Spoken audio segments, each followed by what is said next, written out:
Good morning mga kapatid! Welcome sa kauna-unahang youth devotional series ng ating Dasma One Ambassadors Ministry. Ito ang Advent Mornings!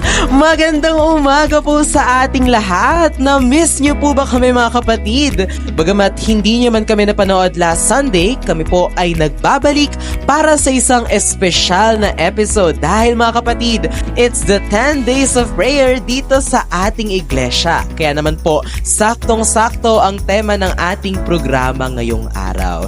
Today, it's the Advent Mornings Youth Devotional 10 Days of Prayer Special na may pamagat na Aspirations in Prayers.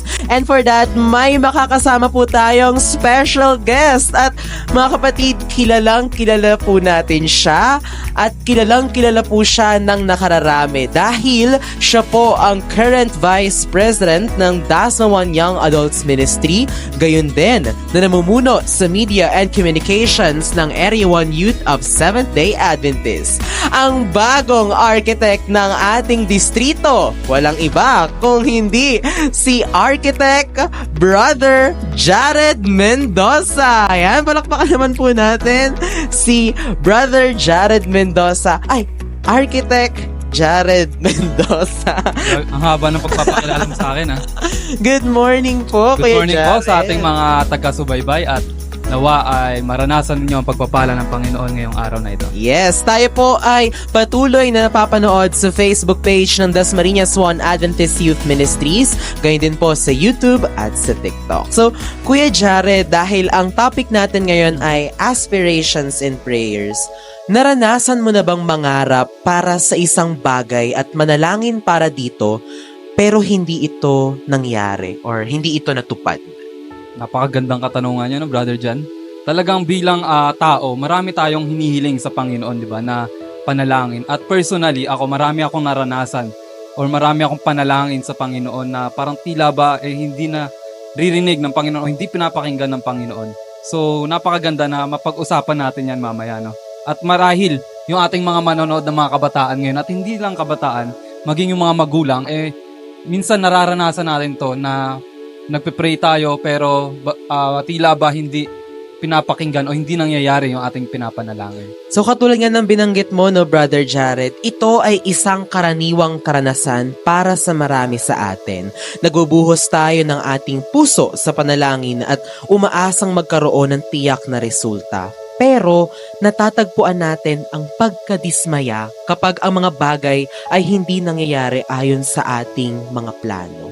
And for that, Brother Jared, ano po ba ang Bible verse natin for this week?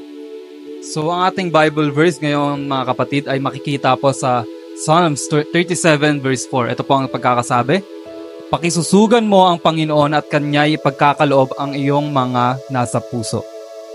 So mga kapatid, bilang mga kabataan na may mga pangarap at aspirasyon, madalas tayong lumalapit sa panalangin upang humingi ng gabay at kaganapan. Pero ano ang mangyayari kung ang ating mga panalangin ay tila hindi sinasagot? So ating alamin kung paano tayo makakahanap ng pag-asa at pananampalataya sa gitna ng mga hindi nasasagot na panalangin. Mga kapatid, mahalagang tandaan po natin, no, na ang ilang mga pangunahing katotohanan na itinuturo sa atin ng Biblia kung ano po yung dapat nating gawin. So una, ang mga paraan ng Diyos ay mas mataas. Di ba, Brother Jan? Dapat nating tandaan na to na anumang bagay na nangyayari sa atin ay mas higit na mas nakakaalam ng pinakamabuti ang ating Diyos. Yes. So minsan, di ba, ang plano ng Diyos para sa atin ay iba sa inaasahan nating plano para sa ating sarili.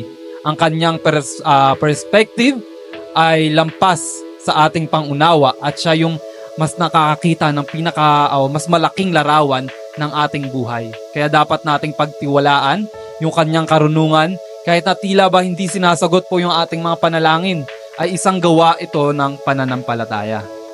So, Brother Jared, may kita talaga natin na yung kagustuhan ng Panginoon, yung plano ng Panginoon ang laging masusunod. Amen. Kasi yung plano ng Panginoon para sa atin, yun yung tama para sa atin. Kasi minsan meron tayong iniisip ng mga pangarap tayo na gusto ko maging ganito, gusto ko maging ganyan. Pero sometimes, katulad nga ng binanggit sa mga earlier question, hindi siya natutupad. Ito po ay dahil mayroong rason. Yes. Ang Panginoon ay meron na siyang ginawang blueprint para sa mas ikabubuti ng ating buhay. Tama, no? Kasi, di ba, dito natin makikita na yung plano talaga ng Panginoon is laging mabuti. So, hindi niya hayaan na tayo ay mapahamak. Di ba, minsan kasi, pag tayo nananalangin, mas gusto natin talagang yung matupad, yung gusto natin at hindi yung kagustuhan ng Panginoon. Di ba, pag nananalangin tayo na Panginoon, gusto ko ng ganito, gusto ko ng ganyan, gusto ko mangyari sa aking buhay. Pero nakakalimutan natin na merong Diyos na pinaghihingan tayo at yung kanyang kagustuhan ay iba sa kagustuhan natin. So, dapat nating panampalatayahan yung ating Panginoon na siya yung magbibigay ng pinakamagandang kasagutan doon sa ating panalangin. Yes, at saka di ba sabi nga, di ba, God's works in mysterious ways. Amen. So, minsan, yung ating mga panalangin hindi nasasagot. Sinusubok tayo, pero yung mga pagsubok na yon, yun pala yung magiging daan para mapunta tayo doon sa tamang direksyon Oo. na ginawa sa atin ng ating Panginoon. Diba? Minsan kasi hindi natin naiintindihan, di ba? Pag nandun tayo sa sitwasyon na hindi tayo komportable, di ba? Di natin naunawaan bakit nangyayari sa akin to, bakit inaalaw ng Panginoon na mangyari sa akin to. Lagi naman ako nananalangin. Pinanalangin ko naman na ganito pero hindi nangyari. So dapat talaga na ituon natin yung ating paningin doon sa Diyos na mas higit na nakakaalam kaysa sa atin. Yes, dahil siya nga yung nasa taas. So, tayo ay magtitiwala sa ating Panginoon. So, mga kapatid, pangalawa, ang panahon ng Diyos ay ganap or God's timing is perfect. Ang Diyos ay gumagawa sa kanyang sariling panahon na maaaring hindi tumutugma sa ating mga inaasahan. Ang mga bagay na ating kinakitaan ng pagkaantala o hindi pagkakaloob sa panalangin ay maaaring pagkakataon para sa paglaki o paghahanda o pagbabagong direksyon.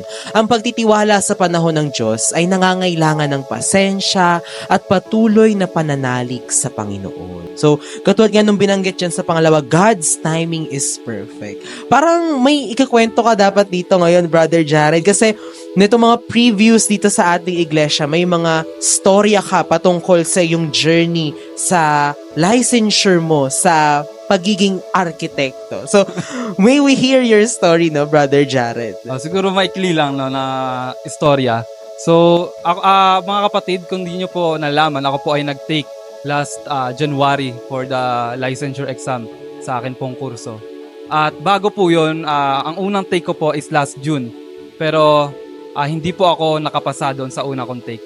So mga kapatid, bago lumabas yung resulta nung last June na aking pag-take, ay nanalangin ako sa Panginoon na kung ano yung kalooban niya at kung kalooban niya ba na pumasa ako o kung hindi naman ako pumasa, ito yung kasagutan niya sa panalangin ko. So after nun, lumipas yung isang araw, result na nung exam at di ko nakita yung aking pangalan doon, mga kapatid. So initial reaction is talagang nalungkot ako at na-realize ko or muli ko naalala yung panalangin ko sa Panginoon na kung ano yung kalooban niya is ayun yung kasagutan niya doon sa aking panalangin. At dito ko natutunan, mga kapatid, na dito ako nagkaroon ng kapayapaan sa aking puso nung naalala ko yung panalangin ko. Kasi walang dapat akong ikalungkot dahil pinanalangin ko sa Panginoon at sinurrender ko sa Kanya lahat ng aking mga doubts and worries during that time. At alam ko na ito yung kasagutan niya, ito yung panukala niya na mangyari. So, maraming realizations na ako na-realize at dito, isa pa rito yung talagang sinasabi dito, no, yung perfect time ng Panginoon ay pagkakaloob niya kung ikaw ay patuloy naman nanampalataya sa Kanya. At sa muling pag-take ko, mga kapatid, noong January is ito na yung alam kong perfect time ng Panginoon dahil during that exam ay naranasan ko yung presensya niya, mga kapatid, na bagamat medyo mahirap or nahirapan ako sa exam, ay alam ko yung presensya ng ating Panginoon ay talagang nandoon sa aking sa araw na yon sa aking pag-take. At alam ko, meron akong confidence na ito na yung time, binigay ng Panginoon, ito na yung perfect time na may papasa ko po itong exam na to. At talaga nung last Wednesday, nung lumabas yung exam, ay nakita ko yung pangalan ko po, nakasama po doon sa mga pumasa. So, purihin ng Panginoon talaga na talagang yung perfect timing. Di ba? Akala natin, ito na yung timing natin na iniisip natin, dapat pumasa ako ng ganito eh. Ito yung timetable na sinet ko. Pero yung panukala ng Panginoon sa buhay natin ay talagang perfect. Hindi siya nagkakamali na ibigay sa atin kung ano yung kagustuhan natin kung tayo mananampalataya sa Kanya. Ayun, so very inspirational ang kwento mo, no, Brother Jared. At gusto ko lang kunin yung isa doon sa mga nabanggit mo, yung tiwala. So tayong mga mananampalataya ni Kristo, kung tayo ay may tiwala sa Kanya, kung buo yung ating pagtitiwala sa Kanya, ay maaantay natin yung God's perfect timing. Amen. Kasi katulad nung binanggit mo, 'di ba, nung una hindi ka nakapasa. So for a year, parang you are thinking na tawag dito, ang hirap kasi ang hirap tanggapin, I didn't pass the licensure examination for architects. Pero dahil ikaw ay patuloy na naglingkod sa ating Panginoon, ikaw ay buo pa rin yung tiwala mo na sa susunod na magtitake ka ay you will pass with the guidance of our God. Nakuha mo, Kuya Jared, yung Amen. perfect timing na puntohan mo yung journey na ginawa sa iyo ng ating Panginoon. So dito rin natin makikita mga kapatid, no? Papasok din natin dito yung sa usaping pag-ibig, 'di ba, sa mga kabataan. Maraming sa mga kabataan ngayon na hindi naghihintay ng perfect timing. 'Di ba? Nagmamadali sa pag-ibig, 'di ba, Brother Jan? Yes. No, marami sa kabataan natin ngayon maging sa loob ng ating iglesia na talagang sinasabi nila na mahal ko eh. Na kahit wala pa sa edad or wala pa sa timing na gusto ng Panginoon na dapat mong pasukin yung ganitong mga bagay. Pero dahil sa kagustuhan natin, di ba? Minsan sinusunod natin yung sarili nating kagustuhan kaysa sa kagustuhan ng Panginoon, is dito na nagiging problema or dito na pumapasok yung kamalian na ating ginagawa.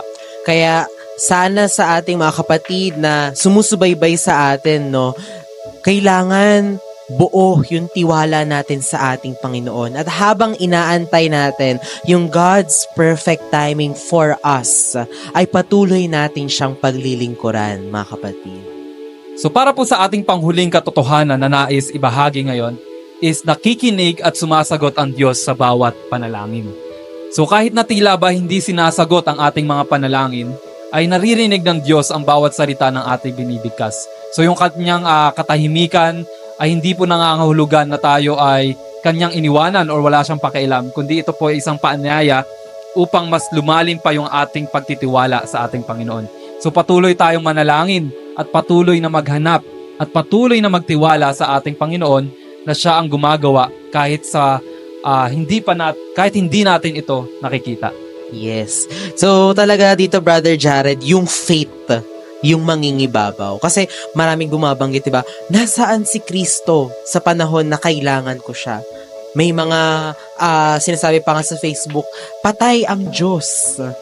So, mga kapatid, si Kristo po ay buhay dahil siya po ay nasa ating mga puso. At siya po ay mananatiling buhay sa ating mga puso kung patuloy nating patatatagin at palalakasin ang ating pananampalataya sa Kanya. Talagang totoo, no, na ang Panginoon ay dinidinig at sinasagot yung bawat panalangin ng kanyang mga anak.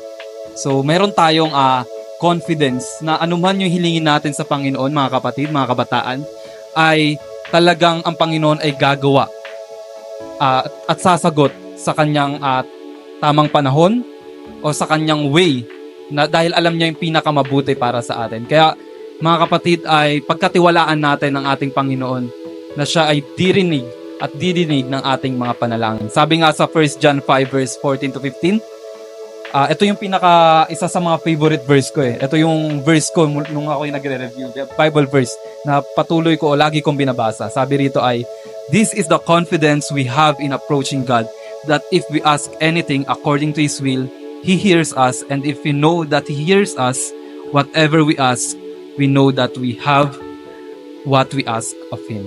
So napakaganda mga kapatid na meron tayong kasiguraduhan at assurance mula sa ating Panginoon na bawat panalangin natin ay Kanyang diringgin kung meron tayong pananampalataya at nagtitiwala patuloy sa ating Panginoon. Kaya mga kapatid, sa ating pagmumuni-muni sa ating mga karanasan ng pag-asa para sa isang bagay at panalangin para dito, at pagkatapos ay harapin ang pagkadismaya, manatili tayong matatag sa katotohanan na ang mga paraan ng Diyos ay mas mataas. Ang Kanyang panahon ay ganap at siya ay nakikinig sa bawat panalangin. Naway makahanap tayo ng kaginhawaan sa kaalaman na ang Diyos ay laging kasama natin. Patnubayan tayo sa gitna ng mga hindi natin maintindihan sa buhay at patunguhan tayo sa Kanyang ganap na kalooban. Patuloy tayong manalangin ng may pananampalataya at tiwala na alam natin na ang ating Ama sa Langit ay laging gumagawa kahit na hindi natin ito nakikita. Mga kapatid, para po sa ating pagtatapos, inaanyayahan ko po kayong lahat para po sa isang panalangin. Panginoon na mapagpala po sa lahat, tulungan niyo po kaming patuloy na magtiwala sa inyong karunungan. Kahit na may mga panahon na hindi po nasasagot yung aming mga panalangin ayon sa aming kagustuhan, bigyan niyo po kami ng pananampalataya na magtiwala na kayo po ang siyang gagawa ng mga bagay na makakabuti sa bawat isa sa amin, na sang-ayon po sa inyong makalangit na plano. Tulungan kami, Panginoon, na makahanap ng kapayapaan at pag-asa sa inyong walang hanggang pag-ibig. Ito po ang aming dalangin sa pangalan ng aming Panginoong Yesus. Amen. Ayan, at yan po ang ating youth devotional para sa linggong ito. Ang Advent Mornings po ay patuloy na napapanood sa Facebook page ng Dasmariñas One Adventist Youth Ministries, gayon din sa YouTube at TikTok. Muli, ako po si Brother John Gandulias. At ako naman po si Brother Jared Mendoza. At ito ang Advent Mornings!